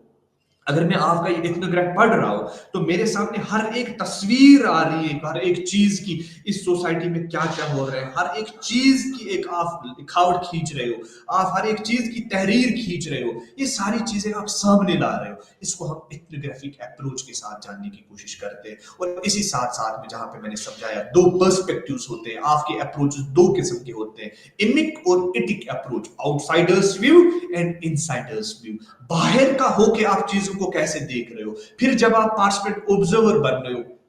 उस फील्ड में जा रहे हो, वहां से डेटा कलेक्ट कर रहे हो, वो जो आप बिहेवियर्स, वो जो आप फीलिंग्स, इमोशंस, चीजों को कल्चरल ट्रेड्स तक पढ़ने की कोशिश कर रहे हो, तब जाके आप असल में एक इथनोग्राफ क्रिएट कर रहे हो, आप पूरा एनालाइज कर रहे हो, सब्जेक्ट्स को सामने ला रहे हो। तो दोनों चीजें आप अप्लाई कर रहे हो, बोथ इमिक एंड इटिक अप्रोच पेश कर रहे हो। उसके बाद एक और अप्रोच होता है जिसको हम कंपैरेटिव एंड हिस्टोरिकल अप्रोच बोलते हैं। देखिए, दो अलग अलग हिस्टोरिकल अप्रोच मींस जो ऑलरेडी हो चुका है, आप हिस्टोरिक पर्सपेक्टिव्स के साथ इसको अटैच करने की कोशिश कर रहे हो। अगर हम बात करें बकरवाल्स की, बकरवाल्स को ये हम हिस्टोरिकल पर्सपेक्टिव्स जानने की कोशिश करेंगे। इनका एंशिएंट पर्सपेक्टिव कहां से है, हमारे जो यहाँ पे साइट्स देखने को मिल रहे हैं, क्या इनका इनके साथ कनेक्शन है कुछ, क्या हमारे पूर्वज इनके साथ, क्या पूर्वज हमारे यही काम करते थे, फिर हम सेटल्ड स्ट्रक्चर्स में कन्वर्ट होते गए। इसी तरीके से कंपैरेटिव नॉलेज आप क्रिएट कर रहे हो, एथनोलॉजिकल पर्सपेक्टिव आप क्रिएट कर रहे हो, और एथनोलॉजी में आप कंपेयर कर रहे हो दो अलग अलग डोमेन्स के। आप फॉर एग्जांपल प्राइमेटोलॉजी में एप और ह्यूमंस को कंपेयर कर रहे हो, इसी तरीके से आप एक फिशिंग कम्युनिटी को दूसरी फिशिंग कम्युनिटी के साथ कंपेयर कर रहे हो, जहां पे आप सिमिलरिटीज और डिसमिलरिटीज को सामने पेश कर रहे हो, डिफरेंसेस को सामने लेके आप आ रहे हो। जैसे फॉर एग्जांपल यहाँ पे फिशिंग टेक्निक्स क्या क्या हो रही है, क्या क्या ट्रेडिशनल चीजें यहाँ पे देखी जा रही है, और वहां पे दूसरी जगह पे कैसे फिशिंग टेक्निक्स हो रही है, वहां पे ट्रेडिशनल फिशिंग कैसे हो रही है। इनलैंड और फार्मिंग फिशिंग में क्या डिफरेंसेस है, इनलैंड और मैरीन फिशरीज में क्या, उनके ट्रेडिशंस में क्या डिफरेंसेस है, उनके कल्चर्स में क्या डिफरेंसेस है, बकरवाल्स या ट्राइब्स में क्या क्या डिफरेंसेस है। अगर दोनों ट्राइब्स फॉरेस्ट में ही पाए जाते हैं, फिर भी उनके कल्चर्स में डिफरेंसेस क्यों देखी जाती है। उनके overall understanding of the human ecology कैसे हम पढ़ सकते हैं, अंडरस्टैंडिंग ऑफ द एनवायरनमेंट उन दोनों का क्या है, उनके कॉस्मोलॉजिकल पर्सपेक्टिव्स क्या है, इनके कॉस्मोलॉजिकल पर्सपेक्टिव्स क्या है, इनकी ट्रेडिशनल नॉलेज क्या है, इनकी ट्रेडिशनल नॉलेज क्या है। इन ये दोनों सब चीजें जब हम आपस में मिला रहे हैं, we are comparing many things together, तब जाके हमारे पास एक कंपैरेटिव एंड हिस्टोरिकल अप्रोच बन जाता है। तो याद रखना, जब भी आप फील्ड में जा रहे हैं, जब भी आप डेटा कलेक्ट करने की कोशिश कर रहे हैं, हमेशा आपके मन में चार अप्रोचेस होने चाहिए, और ये चारों अप्रोचेस देके आप सामने जाना चाहिए। मुझे होलिस्टिक पर्सपेक्टिव से भी देखना है, हर एक चीज को डिटेल के साथ पढ़ने की कोशिश करनी है, मुझे हर एक चीज को इथनोग्राफ के हिसाब से पढ़ने की कोशिश करनी है, मुझे दोनों पर्सपेक्टिव्स को लाना है, इमिक और इटिक अप्रोचेस को सामने लाना है, मुझे कंपेयर करने की भी कोशिश करनी चाहिए कि मैं दोनों चीजों को कंपेयर करूं, ताकि मेरा डेटा और ज्यादा डिटेल के साथ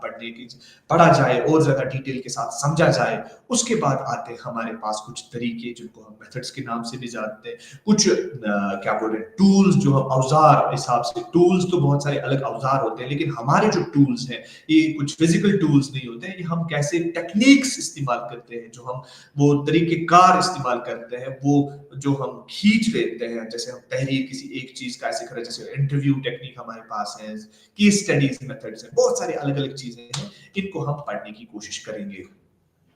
मैंने पहले भी बोला हर एक डोमेन का अपना अपना तरीका है, हर एक हिसाब से हम एंथ्रोपोलॉजी में, फिजिकल एंथ्रोपोलॉजी में अलग मेथड्स इस्तेमाल करते हैं, सोशल एंथ्रोपोलॉजी में हम अलग मेथड्स पढ़ने की कोशिश कर रहे हैं, आर्कियोलॉजिकल एंथ्रोपोलॉजी में अलग मेथड्स इस्तेमाल होते जा रहे हैं। तो हर एक चीज के बारे में हम यहाँ पे कोशिश करेंगे। इवन कि जब हम अपने डोमेन्स में जब हम इनकी सब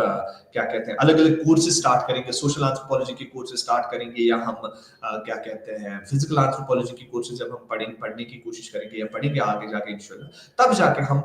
देखेंगे कि वहां पे हम कौन से टूल्स इस्तेमाल करते हैं, कहाँ से कौन कौन से डोमेन्स में हम इंसानों को पढ़ने की कोशिश कर रहे हैं। तो सबसे पहले हम बात करते हैं सोशल एंथ्रोपोलॉजी में हम क्या क्या टूल्स इस्तेमाल करते हैं, किस हिसाब से हम टूल्स इस्तेमाल करते हैं। देखिए सोशल एंथ्रोपोलॉजी का मकसद है आप कल्चर में जा रहे हैं, आप सोसाइटी में जा रहे हैं, आप वहां से जाके कुछ टूल्स और टेक्निक्स या मेथड्स इस्तेमाल करते हैं जहां पे आप ये तरीकेकार अप्लाई करके सामान को सामने ला रहे हैं। सबसे पहले तीन मेजर मेथड्स होते हैं, एक जिसको हम ऑब्जर्वेशन मेथड बोलते हैं, दूसरा जिसको हम केस स्टडी मेथड बोलते हैं, और तीसरा जिसको हम जीनियोलॉजी के नाम से पढ़ने की कोशिश कर रहे हैं। पहले हम इन तीनों को समझने की कोशिश करेंगे कि मेथड्स क्या क्या है, उसके बाद हम फिर टूल्स एंड टेक्निक्स के बारे में जाएंगे, अलग अलग पढ़ने की कोशिश करेंगे। ऑब्जर्वेशन मेथड एक ऐसा टेक्निक है,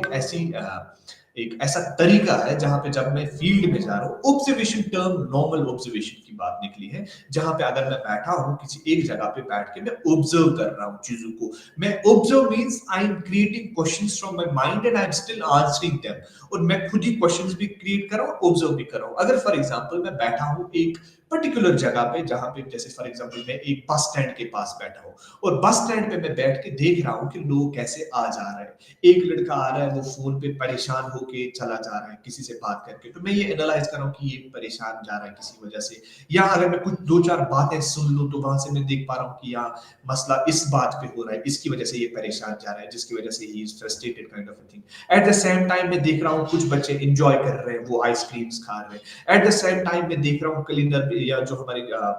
ड्राइवर लोग होते हैं वो परेशान बैठे हैं कि सवारियां नहीं आ रही हैं, वो बाकी सब चीज नहीं आ रही है। इसी तरीके से जो लोग वहां पे मार्केटिंग कर रहे हैं वो लोग अपने हिसाब से काम बिजी हैं, वो लोग बेचने की कोशिश कर रहे हैं, कुछ लोग खरीदने की कोशिश कर रहे हैं, कुछ लोग पैसा बचा रहे हैं, कुछ लोग चोरों से बच रहे हैं। तो हर एक चीज को देख के जब आपके मन में सवाल उठे और उन सवालों को आप खुद ही चीजों को समेट के, ये सब चीजें जो आपके पास छोटी छोटी इंफॉर्मेशन आ रही है सुन के देख के,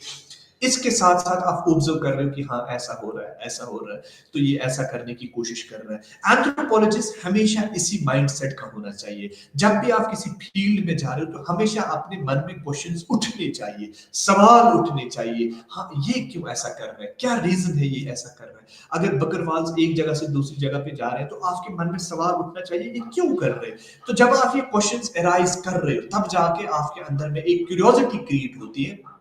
यार मुझे लग रहा है कि इस सवाल का जवाब मुझे चाहिए। फिर आप उन सवालों के जवाब ढूंढने की कोशिश कर रहे हो, और वो जवाब आप असल में डेटा लेके आ रहे हो। वही जवाब जो आपके सवाल मन में उठ रहे हैं, उन सवालों का जवाब जो है वो डेटा है आपके लिए। वही डेटा हम इस्तेमाल करते हैं हमारी एंथ्रोपोलॉजी में, उसी डेटा को हम इस्तेमाल करते हैं एनालाइज करने के लिए, और वही चीजें असल में है जो इंसान को और ज्यादा डिटेल के बारे में इंफॉर्मेशन क्रिएट कर रहा है। अब जाके ऑब्जर्वेशन मेथड बहुत सारे अलग अलग किस्म के होते हैं। एक मेथड होता है जिसको हम बोलते हैं पार्टिसिपेंट ऑब्जर्वेशन। एक ऑब्जर्वेशन हुई जो नॉर्मल मैंने बोला आप ऑब्जर्व कर रहे हो, ऑब्जर्वेशन को हमने फिर से डिवाइड करने की कोशिश की, एक जिसको हम बोलते हैं पार्टिसिपेंट ऑब्जर्वेशन। पार्टिसिपेंट ऑब्जर्वेशन एक ऐसी टेक्निक है, एक ऐसा मेथड है जहां पे हम, जो मेलानोस्की ने बेसिकली सामने लाई थी हमारे लिए जब वो ट्रोबरन आइलैंडर्स में काम कर रहा था, तो उसने, रॉबर्ट रेडफील्ड ने भी इसके बारे में बहुत काम किया है, तो उसने असल में हमें ये समझाने की कोशिश की कि एक एंथ्रोपोलॉजिस्ट को एक फील्ड में जाके वहां पे चीजों को और डिटेल के साथ बैठ के जब वो अपने आप को इन पार्टिसिपेंट्स के साथ, इन ऑब्जर्वर्स के साथ, जिनके जो ये रेस्पोंडेंट्स इनके होते हैं, उन रेस्पोंडेंट्स के साथ वो बैठ के, उन पार्टिसिपेंट्स के साथ जिस स्टडी, जिस भी कम्युनिटी, जिस भी कल्चर, जिस भी ग्रुप को ये पढ़ रहा है, उस ग्रुप का एक अपना एहसास क्रिएट करे, एक ऐसी क्या कहते हैं, एक ऐसा टाइम फ्रेम क्रिएट करे जहां पे वो खुद as a member of the society बने। जैसे मैंने अभी बोला था, इमिक और इटिक अप्रोच, इनसाइडर्स और आउटसाइडर्स पर्सपेक्टिव। और जब आप पार्टिसिपेंट ऑब्जर्वेशन करो, पार्टिसिपेंट ऑब्जर्वेशन एक ऐसी टेक्निक, एक ऐसा मेथड है एक ऐसा तरीका है जब हम फील्ड में जा रहे हैं तो आपको अपने आप को इमर्स करना है इस फील्ड में, अपने आप को इस फील्ड में ही लेके जाना है। फिर इस फील्ड में बैठ के लोगों के साथ ऐसा चाहिए कि जब जैसा आप उसी एरिया, उसी ग्रुप, उसी कम्युनिटी का ही एक मेंबर हो, आप बिल्कुल वही चीजें कर रहे हो जो वो मेंबर्स कर रहे हैं, आप वही सब कर रहे हो, सीख रहे हो, वही चीज सीख रहे हो जैसे आप उस सोसाइटी का एक मेंबर हो, आप उस सोसाइटी का एक हिस्सा हो, ताकि आपके पास भी वो इनसाइडर्स परसेप्शंस क्रिएट हो। जैसे फॉर एग्जांपल मैं बात कर रहा हूं, मैं फिशरमैन के साथ काम कर रहा था, तो सबसे इंपॉर्टेंट बात मेरे लिए थी उनकी ट्रेडिशनल चीजों को सीखना, उनकी मार्केटिंग स्ट्रेटजीज को सीखना। तो मैंने देखा कि मार्केट्स में उन लोगों को बहुत ही ज्यादा क्या कह रहे हैं वो एक्सप्लॉइट किया जाता था, उनको बहुत ही स्टीरियोटाइप बनाया जाता था फील्ड्स में। तो मैंने भी कोशिश की as a farmer, as a fisherman बेचने की। तो जो चीजें मुझे, वो दुख जो उस टाइम हुआ, जो बाकी जो मेन स्ट्रीम सोसाइटीज थी मुझे किस हिसाब से बात कर रहे थे, बिकॉज वो मुझे एज ए फिशरमैन देख रहे थे, तो वो जो इमोशंस उसके साथ थे, जब वो मुझे गाली दे रहा था, मुझे डांट रहा था, आप यहाँ से उठो, ये क्यों रखा है यहाँ पे, या जिस हिसाब से वो मेरे साथ बात कर रहा था, तो मैं वो इमोशंस, वो फीलिंग्स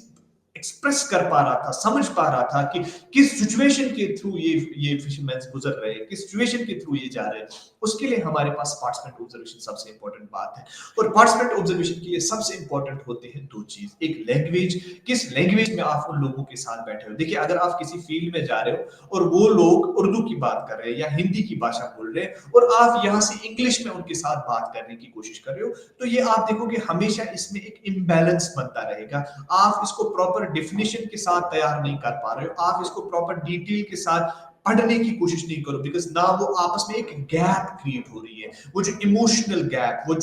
जो कम्युनिकेशन गैप क्रिएट हो रही है, वो हो रही है वहां पे, जिसकी वजह से आप नहीं जान पा रहे हो कि वो क्या बता रहे हैं। वो इमोशनल, वो बिहेवियरल जो कंसेप्ट उन चीजों के साथ थे, वो जो पढ़ पा नहीं रहे हो आप, because of the communication gap, आप इंग्लिश में नहीं समझ पा रहे हो हिंदी। तो लैंग्वेज का इसमें बहुत बड़ा योगदान था। इसीलिए मेलिनोव्स्की ने हमने ये बताया, समझाने की कोशिश की कि किस हिसाब से एक एंथ्रोपोलॉजिस्ट को अपने ही एंडेमिक लैंग्वेज में काम करना चाहिए, उसी लैंग्वेज में काम करना चाहिए जहां पे वो खुद उस एरिया में जो लोग बोली जा रही है वो जबान, उसी जबान में आप रिसर्च कर रहे हो। दूसरा होता है सबसे बड़ा, वो है रैपो बिल्डिंग। रेपो बिल्डिंग सबसे इंपॉर्टेंट चीज है। रेपो मींस आप ट्रस्ट गेन कर रहे हो। अगर आप किसी फील्ड में जा रहे हो, आप किसी कम्युनिटी में जा रहे हो, किसी ग्रुप में जा रहे हो और आप डेटा कलेक्ट करने की कोशिश कर रहे हो, तो वहां पे आप अगर उन लोगों का ट्रस्ट नहीं गेन कर पा रहे हो, वो लोग आपके ऊपर भरोसा नहीं कर पा रहे, तो वो कभी भी आपको रियलिस्टिक टर्म्स में नहीं लेके आएंगे। वो आपके सामने कभी भी उस सिचुएशन में नहीं आएंगे जिस सिचुएशन में वो नॉर्मल रियल टर्म्स में होती है। देखिए, दो सिचुएशंस होती है, एक होता है रियल सिचुएशन, एक होता है आइडियल सिचुएशन। रियल सिचुएशन जो वो नॉर्मल करते हैं, जैसे मैंने फॉर एग्जांपल बोला, अगर हम किसी ट्राइब के ऊपर काम कर रहे हैं और ट्राइब वाले लोग कुछ ऐसा इलीगल काम कर रहे हैं, जैसे वो किसी हिरन को मारते हैं या किसी वो पेड़ पौधे काट रहे हैं जो कि गवर्नमेंट ने बैन किया था। अब जाके आप एंथ्रोपोलॉजिस्ट होके वहां पे जाके पढ़ रहे हो और वो आप उनसे मांग रहे हो कि आप पेड़ काटते हो, क्या आप हिरन को मारते हो। दो चीजें हो सकती है, या वो बताएगा हाँ, क्योंकि उसका भरोसा आप पे है कि आप इस चीज को कभी भी गलत इस्तेमाल नहीं करेंगे, या आपको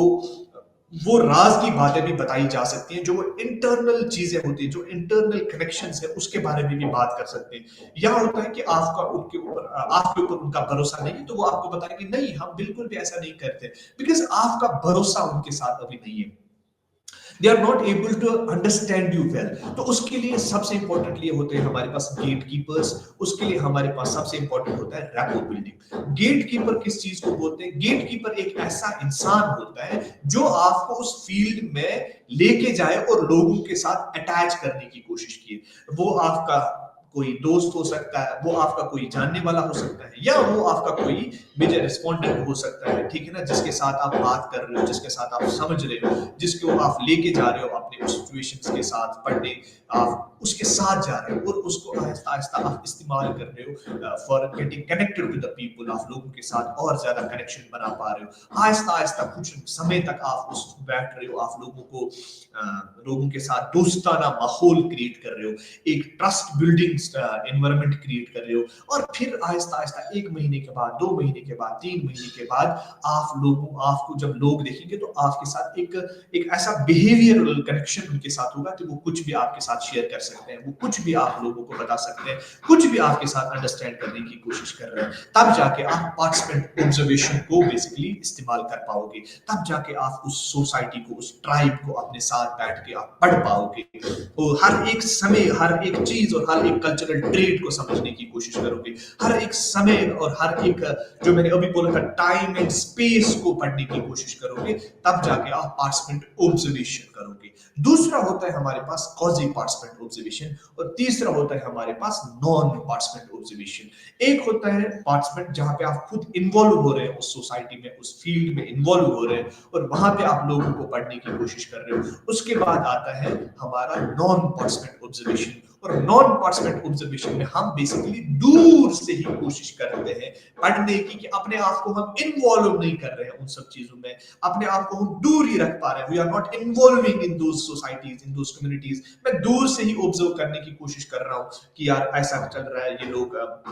अपनी लाइफ ऐसे गुजार रहे हैं, इनके सोशल कैपिटल्स ये हैं, इनके फिजिकल कैपिटल्स ये हैं, इनके लाइवलीहुड कंडीशंस ऐसे हैं, इनके लाइवलीहुड स्ट्रेटजीज ऐसे हैं, बाकी सारी चीजें जो भी हम पढ़ रहे हैं, ये सारी चीजें आप कोशिश कर रहे हो, ये सारी चीजें आप अंडरस्टैंड करने की कोशिश कर रहे हो, लेकिन without involving yourself into that field, अपने आप को आप उस फील्ड में नहीं लेके जा रहे हैं। तो ये सारी चीजें हो पा रही है तब जब आप उस फील्ड में नहीं जा रहे, तो उसको हम नॉन पार्टिसिपेंट ऑब्जर्वेशन बोल रहे हैं। तो तीसरा इन दोनों के बीच में आता है जिसको क्वाजी पार्टिसिपेंट ऑब्जर्वेशन बोलते हैं, और क्वाजी पार्टिसिपेंट ऑब्जर्वेशन का मकसद ये है कि आप कहीं जगह पे, जैसे फॉर एग्जांपल हम ट्राइबल एरियाज को पढ़ रहे हैं और ट्राइबल एरियाज में मैं पार्टिसिपेंट ऑब्जर्वेशन कर रहा हूं, तो पार्टिसिपेंट ऑब्जर्वेशन का मकसद आप हर एक होलिस्टिक पर्सपेक्टिव से चीजों को अंडरस्टैंड करने की कोशिश कर रहे हो। तो कभी कभी क्या होता है कि आप एक ग्रुप के साथ फॉर एग्जांपल हंटिंग करने के लिए, समझने के लिए गए हो, हंटिंग समझने के लिए गए हो, but at the same time उसी ट्राइब में शादी भी हो रही है, तो आप एक जगह पे तो पार्टिसिपेंट ऑब्जर्वेशन कर रहे हो, लेकिन दूसरी जगह पे आप नॉन पार्टिसिपेंट हो, तो आप ये भी कर रहे हो और वो भी कर रहे हो, तो दोनों चीजें जब आप मिलके कर रहे हो उसको हम क्वाजी पार्टिसिपेंट ऑब्जर्वेशन कर रहे हो। तो कहीं पे आप पार्टिसिपेंट ऑब्जर्वेशन कर रहे हो और कहीं कहीं पे आप नॉन पार्टिसिपेंट ऑब्जर्वेशन कर रहे हो, उसको हम क्वाजी पार्टिसिपेंट ऑब्जर्वेशन के नाम से जानते हैं। और कभी कभी तो हम ऐसी काइंड ऑफ ऑब्जर्वेशन भी कर रहे हैं जहां पे मैं अपने आप को दूर ही रखने की कोशिश कर रहा हूं, अपने आप को लोगों को दिखाने की भी कोशिश नहीं कर रहा हूं कि वो मुझे देखें या मुझे इन्वॉल्व करें या एक्सपोज करें अपने आप को उन लोगों के साथ अटैच होने की या उन लोगों के साथ इन्वॉल्व होने की। ये था हमारा पहला ऑब्जर्वेशनल मेथड, जहां पे हमने देखा कि 3 किस्म के हमारे पास ऑब्जर्वेशंस हो सकते हैं। एक जिसको हम पार्टिसिपेंट ऑब्जर्वेशन बोलते हैं, दूसरा जिसको हम नॉन पार्टिसिपेंट ऑब्जर्वेशन बोलते हैं, और तीसरा जिसको हम क्या कहते हैं, क्वाजी पार्टिसिपेंट ऑब्जर्वेशन बोलते हैं।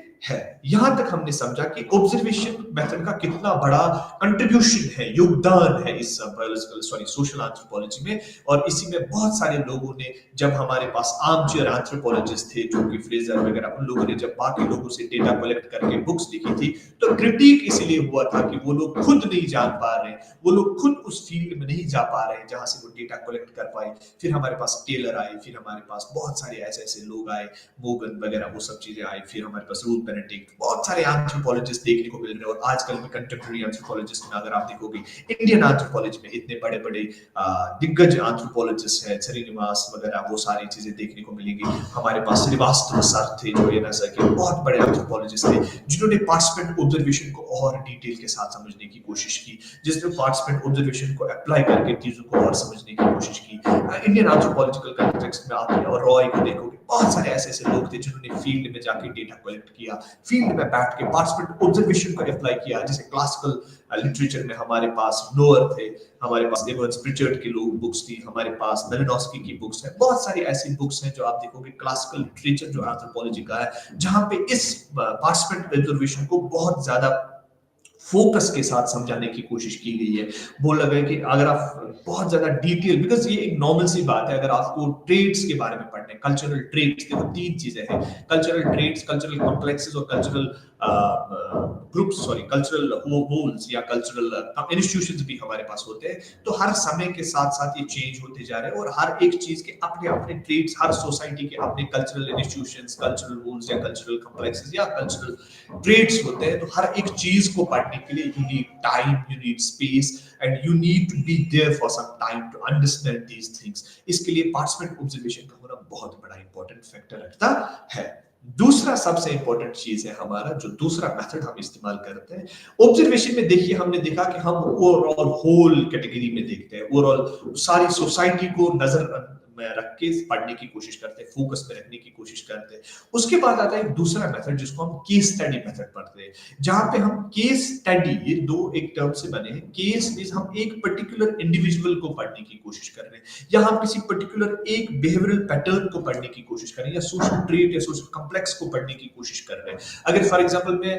क्या कहते हैं ट्राइबल हंटिंग के बारे में बात कर रहा हूं, तो वहां पे मुझे एक केस स्टडीज का बहुत बड़ा योगदान रहेगा। मैं केस बाय केस पढ़ने की कोशिश करूंगा कि इसमें कैसा हो सकता है, ये बंदा कैसे ये चीजें कर पा रहा है, इसकी लाइफ हिस्ट्री को पढ़ने की कोशिश करूंगा, इसको और डिटेल के साथ पढ़ने की कोशिश करूंगा। How he understood the overall hunting pattern, इसने ये सारी चीजें कैसे सीख ली है, खुद इसने अपनी लाइफ में क्या क्या चीजें की है, खुद इसने अपनी लाइफ में इस चीज को कैसे अप्लाई किया है, और ये कैसे ये सारी क्या क्या चीजें इसकी लाइफ में कुछ हो चुकी है, किस हिसाब से इसने इस कल्चर को अपने आप में लाया है, किस हिसाब से इसने इस कल्चर को सीखा है, किस हिसाब से इसने इस कल्चर के ट्रेड्स को समझा है, और ये कैसे उन चीजों को एक्सप्लोर कर रहा है, ये कैसे उन चीजों को अप्लाई कर रहा है अपनी लाइफ कंडीशंस में। ये हम अलग अलग हिसाब से पढ़ने की कोशिश कर रहे हैं, अलग अलग जानने की कोशिश कर रहे हैं। कौन लोग हैं जो बस हंटिंग के लिए जा रहे हैं, कौन लोग हैं जो हंटिंग के लिए नहीं जा रहे हैं, अगर हंटिंग के लिए जा रहे हैं तो उस केस में वो क्या करते हैं, वो लोग क्यों जाते हैं, वो किस हिसाब से वो हंटिंग करते हैं, कौन से वाला पर्टिकुलर हंट उसको आता है, किस हिसाब से उसको ज्यादा वाला हंटिंग आती है। ये सारी चीजें हम केस स्टडीज मेथड में करते हैं। और जब हमें एक डिटेल के साथ किसी पर्टिकुलर इंडिविजुअल, किसी पर्टिकुलर फोकल पॉइंट के लिए डेटा चाहिए, तब हम इस केस स्टडी मेथड को इस्तेमाल करते हैं। तो आप अगर फॉर एग्जांपल फील्ड में गए हो, आपने ऑब्जर्वेशन की, ओवरऑल आपने पार्टिसिपेंट ऑब्जर्वेशन की, ओवरऑल आपने ये सारी चीजें समझने की कोशिश की, उसके बाद आहिस्ता आहिस्ता आप क्या कर रहे हो, you start using different other tools and techniques and methods. आप अलग अलग मेथड्स इस्तेमाल करने की कोशिश करो, बिकॉज एट द एंड आपका पर्सपेक्टिव यही है कि मेरे पास और ज्यादा डिटेल्ड इंफॉर्मेशन आए। आपके पास यही पर्सपेक्टिव है कि मेरे पास और ज्यादा इंफॉर्मेशन क्रिएट हो जाए, और ज्यादा मेरे पास इंफॉर्मेशन आ जाए, और ज्यादा डेटा मेरे पास आ जाए। ये सारी चीजें हम कोशिश करते हैं, हम डेटा कलेक्ट करें, ताकि चाहे अगर मैं ऑब्जर्वेशन मेथड से मुझे लग रहा है उतना ज्यादा डिटेल डेटा नहीं आ रहा है, let me use case study methods. इससे मुझे एक इंडिविजुअल पर्सपेक्टिव्स भी सामने आएंगे।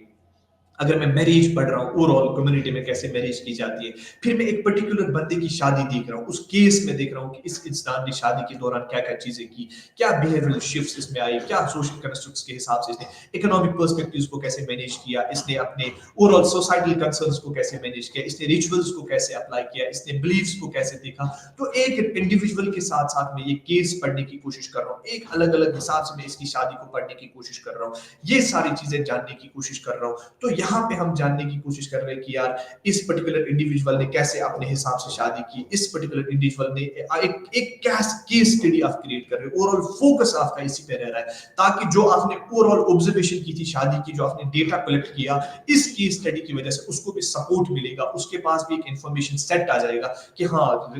सीरियसली ऐसा होता है, ये लोग ऐसे शिफ्ट करते हैं। तो आपको और ज्यादा और ज्यादा क्या कहते हैं कल्चरल ट्रेड्स के बारे में बात पता चलेगा, सोशल ट्रेड्स के बारे में पता चलेगा, और ज्यादा डिटेल इंफॉर्मेशन हमारे पास आएंगे। और बिकॉज हमारा टाइम खत्म हो चुका है, तो आप सभी लोगों का मैं बहुत ही ज्यादा शुक्रगुजार हूँ, आप लोग इस क्लास में आए, थैंक यू सो मच, शुक्रिया और आदाब। और आने वाले क्लासेस में हम इसी चीज को और डिटेल के साथ पढ़ने की कोशिश करेंगे। Thank you so much.